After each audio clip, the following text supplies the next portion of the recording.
talk. Before the break, we talked about summer destinations. But now, it's time to discuss skincare. Kasi di ba, if we go out of town, you gotta protect your skin and you're wearing a little bit less clothing than usual. And here to join us is dermatologist Dr. Clarisse Mendoza. Hi. Hi, Hello, Clarisse. Dr. Welcome to the show. Thank you for having me here. Okay, so what would you say would be the common skincare mistakes? Okay. Well, during summer, everyone loves to go to the beach. Everyone wants to go swimming. Basically, you have to have a good sunscreen with you. And in terms of picking the sunscreens, now you have to choose. Basically, there are three things that have to look for in your sunscreens. You have to make sure that sunscreens are broad spectrum, meaning you're protected for both UVA and UVB. UVB is basically the sun's rays that reaches the top layer of your skin, and that's what's usually causing the burning, the sunburning, okay? And then you've got the UVA, which is usually the ones that cause your premature signs of skin aging, like your coarse skin, your fine lines and wrinkles, and the pigmentation. Is there such a thing as getting that golden tan without causing the aging? Sun damage. Please tell me yes.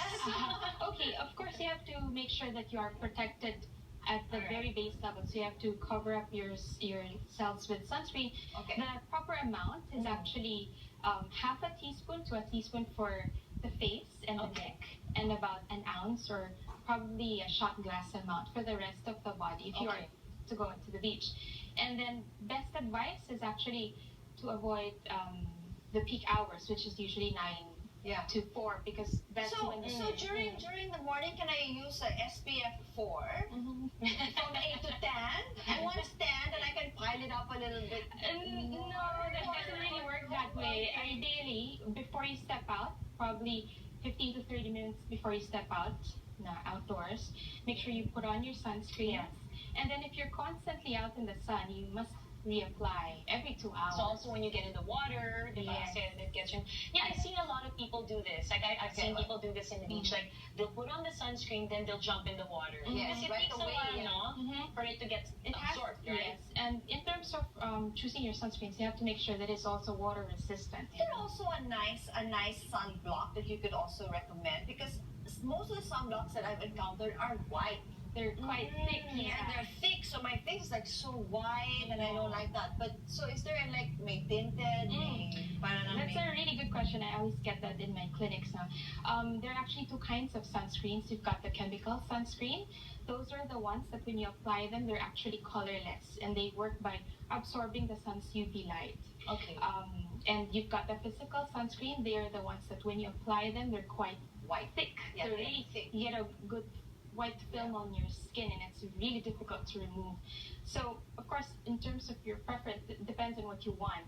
And there's also such a thing as choosing lightweight or gel-based sunscreens, especially if you've got acne, oily-prone skin. Of course, you'd want to choose that over the other sunscreens, like the cream-based sunscreens.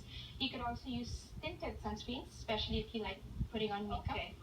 I've seen a lot of makeup products nowadays that contains like an SPF and 30. Is that enough? Like if you're wearing a foundation that has that, is that enough, or do you still have to put on the?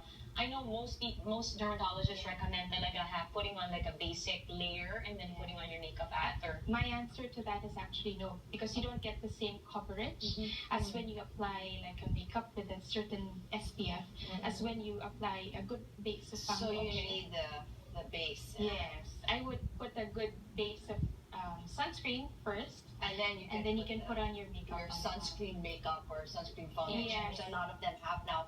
Okay, so my kids always like being out in the water, and then they come back and they're burnt. Yes. What's the best way?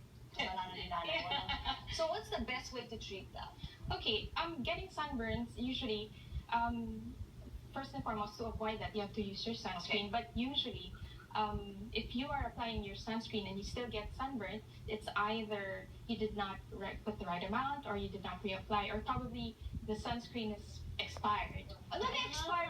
They do. So how long can you keep a bottle? It depends on the manufacturer. Usually, Kasi Three, wala, 4 I don't years. think it has a best before.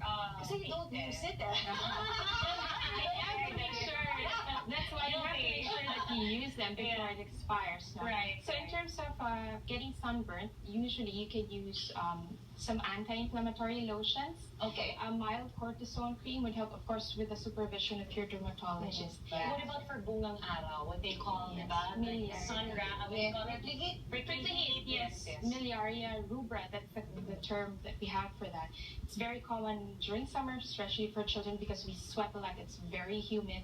So what happens is usually the sweat glands become occluded, they become blocked.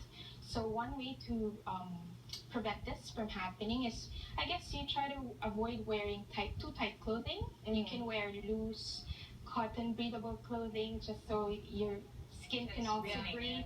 And when you sweat, try to dry it and change clothing when you can. Of course, bathe. How about they always say that you put powder. Does that work? It works by basically absorbing the sweat. It can help. Because it's really the sweat that causes. Diba? Or cornstarch, diba? Minsan Cornstarch powder, they basically work by just absorbing the sweat, which is also good. But some people are quite asthmatic, so they don't really That's right. like putting on powder. Mosquitoes love me.